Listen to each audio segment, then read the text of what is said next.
Good morning. I am Kevin Price. Delighted to be with you. Going to spend some time talking to you about you and your business. Going to jump right in with my good friend Lee Kaplan. He's a great attorney here in the Houston area.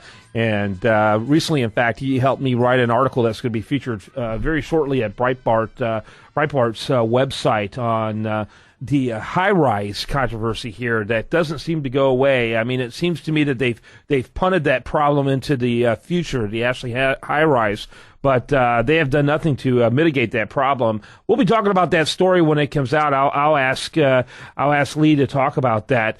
But Lee, let's talk a little bit about this big decision by the EPA that came out this week. But before you do that, tell us about Smicer, Kaplan, and Veselko, which can be found at skv.com.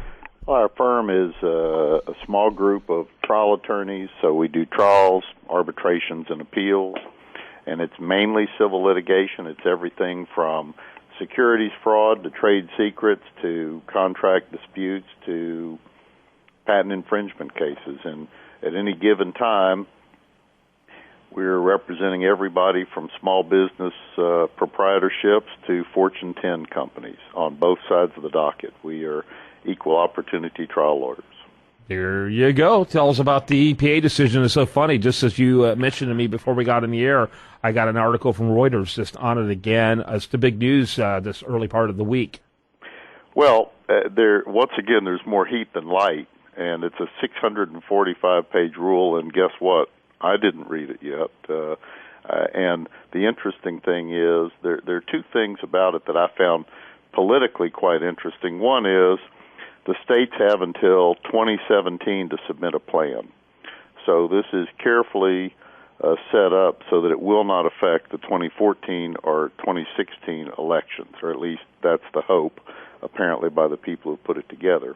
And second, that the standard, it's a 30% reduction, but it's a 30% reduction from what was happening in 2005. And my general understanding is that we have reduced emissions from power plants by half of that goal since 2005. So it's not a 30% reduction from the present, it's a 30% reduction from 2005, more like a 15% reduction from now. So I don't know how much of an effect it'll have. Obviously, the last 15% will be extremely difficult compared to the first 15%. Yeah, you know how that goes. It's kind of like when you have a goal of losing 40 pounds, the first 20 is a lot easier than the next 10, the last 10 is absolutely excruciating. But, right, and, candidly, some states are going to have more difficulties than others. Texas uses a lower percentage of coal to generate power than do some states, but other states will have a lot more of an issue with that. And that probably factors into the discussions as well, because which states are involved may well be states that are in play for both parties. For example, West Virginia, Arkansas, Kentucky, Indiana, these are states, and Wyoming. These are states which might be considered in play in presidential elections.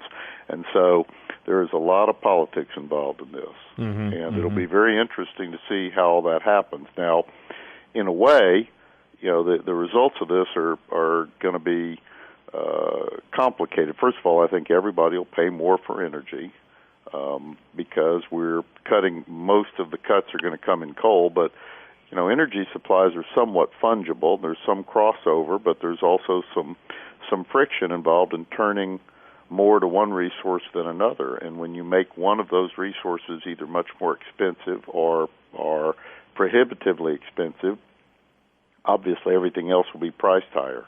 What's interesting is this might take a little of the pressure off the administration to allow more oil and gas exports, because if there's a greater demand for natural gas domestically, that may support prices enough that producers will not push the Obamanites as hard to lift the export controls. So, it's unclear how all this is going to play out. So are you saying that it could actually make it, or it's more attractive for us to bring imports back in?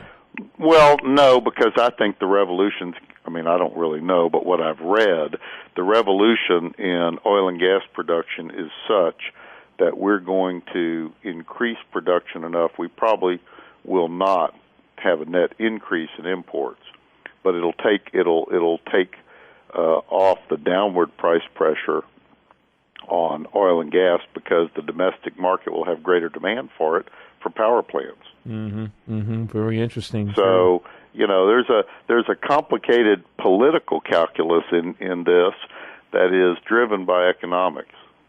Yeah, no question about it. Just as a side, it's a little off of your beaten path, but I'm sure you heard about the so-called prisoner exchange over the weekend, which I found interesting. You don't do prisoner exchanges where we gave up 5 terrorists, for one soldier who was essentially AWOL by the way, in that war scenario. He went AWOL, but you don't usually do prisoner exchanges until the war is over. Was this a declaration that the war on terror has ended? Well, that's certainly what the national commentators say, and Obama wants to do and complete as much of a drawdown as possible. And we can argue about that and whether it's a good idea. The Israelis engage in much more lopsided exchanges all the time with terrorists. 5-1, frankly, is getting off easy compared to what the Israelis do. But I do think it shows a recognition by the administration that we're not going to be there much anymore, and they wanted to get this off their plate as well. All right, we're going to end on that note. Interesting conversation. Final thoughts about the EPA. How do you think that's going to change things for business? I think it will have a lot less effect than the Chamber of Commerce predicts, and the reason is the timing is so extended. When the first gasoline mileage requirements came out, you would have thought the world was going to come to an end. And while I think there are a lot of things about the CAFE requirements that are silly, the world didn't come to an end. We're all still driving cars.